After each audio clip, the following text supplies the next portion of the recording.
The glass slipped from my hand before her words even finished echoing. It hit the floor, shattering into glittering fragments that caught the kitchen light like tiny knives. "I'm leaving you," Emma said again, quieter this time. Her voice trembled, but her eyes didn't. They were steady, distant, like she was already gone. For a moment I couldn't move.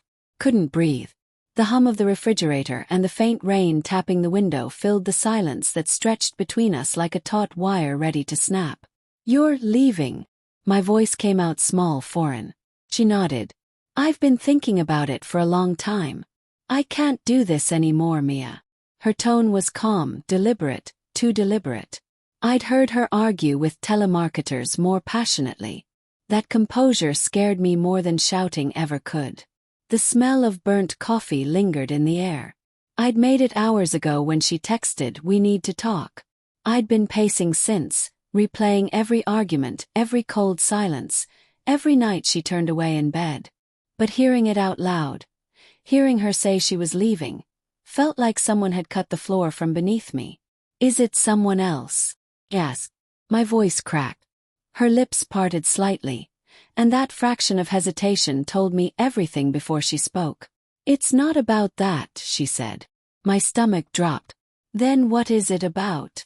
She looked down at her hands, twisting the gold ring I'd placed there 7 years ago on a windy afternoon by the sea. "I don't feel alive with you anymore. You make me feel safe but not seen." Safe but not seen. The words sliced through me, precise and practiced, like she'd rehearsed them in someone else's arms. I swallowed hard. "Who is he?" She froze, then whispered, "It doesn't matter." But it did. It mattered more than anything. The clock ticked mercilessly above us. I wanted to scream, to demand names, details, reasons, but the part of me that loved her still was paralyzed by grief. I could only watch her collect her things. Her laptop, her charger, the denim jacket I bought her last spring. Every movement felt like a betrayal of what we'd built. As she turned toward the hallway, something inside me snapped. "You don't even have the decency to tell me who." Her hand paused on the doorframe. "Mia, please don't make this harder." Harder.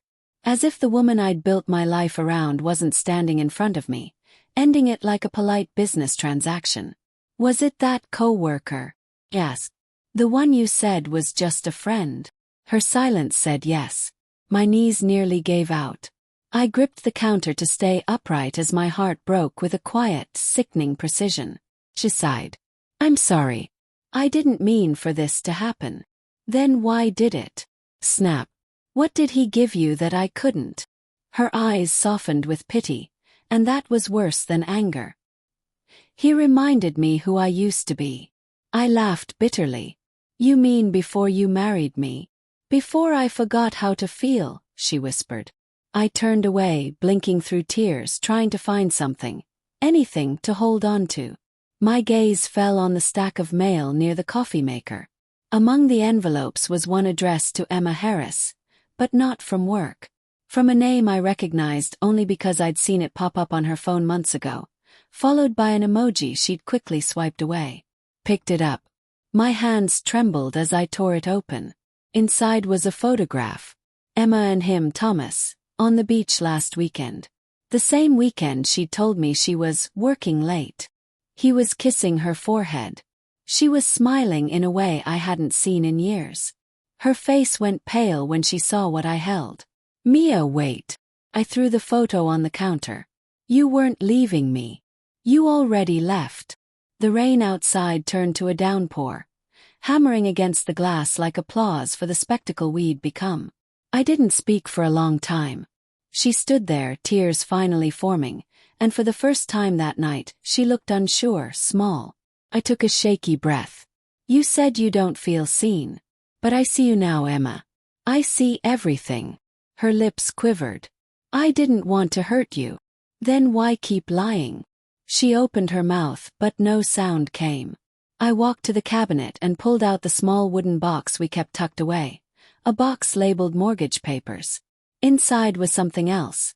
The deed transfer I'd secretly filed last month. She didn't know. After the endless talks about financial independence, I decided to sign the house fully into her name. I handed it to her. She blinked, confused. What is this? It's yours, I said. You said you wanted to start over. So start. Her jaw dropped as she scanned the document. You gave me the house? He nodded. I meant every word of my vows, even if you forgot yours. For the first time that night she had no script, no control. Her breath hitched.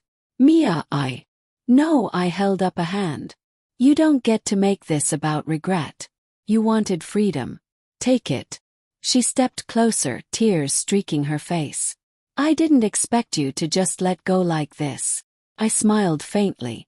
That's because you never saw what I was capable of without you. And then, before she could speak again, I walked out, past the shards of glass, past the echo of our life unraveling, and into the storm. Behind me I heard her whisper something. Maybe my name, maybe a plea, but the thunder drowned it out. For the first time in years I didn't turn back. That night, as I sat in my car, rain pounding against the windshield, I realized something she never did. Sometimes the person who walks away isn't the one leaving, it's the one finally done staying. And that truth left her speechless.